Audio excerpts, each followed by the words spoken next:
state of blessing that Jesus is talking about, a state where we are in fellowship with God, and God provides our needs. And God is accomplishing that. Through Jesus Christ, God sent his Son to the world to live, to teach, and to die. And the clock began to turn backwards again. Not for life-saving time, but for life-saving time. For each and every single one of us. And one day, if we look in the book of Revelation, just like our reading tonight, we will be washed. We will be cleaned. And God's time will be fulfilled. If you look in the book of Revelation, I believe it's chapter 21. It's one of my favorite verses in all the Bible. And I saw the holy city, the New Jerusalem, coming down out of heaven from God, prepared as a bride adorned for her husband. And I heard a loud voice from the throne saying, "See, the home of God is among his people.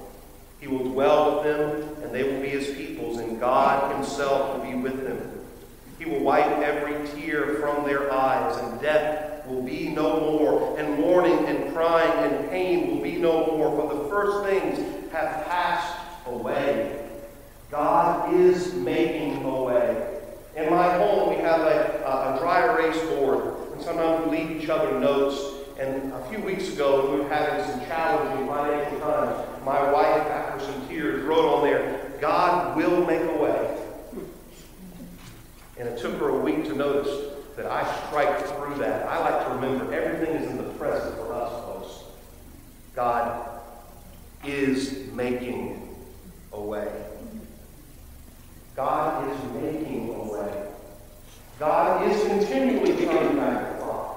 Those awesome times in your life, those closest moments to God, those aren't outside of the time of your life. Those are those kairos times in your life. That is a taste of heaven on earth. A taste of the kingdom of God breaking in. One day your whole life will be like those moments, and it will be wonderful. God has given us those promises.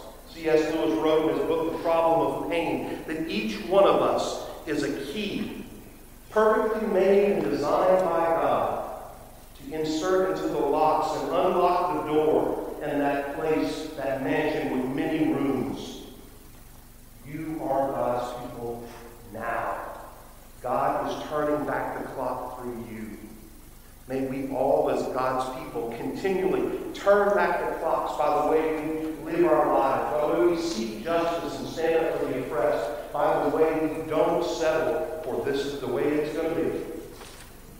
We are working with God to turn back the clocks. And one day, somehow, through the mystery of God, we will be united with him.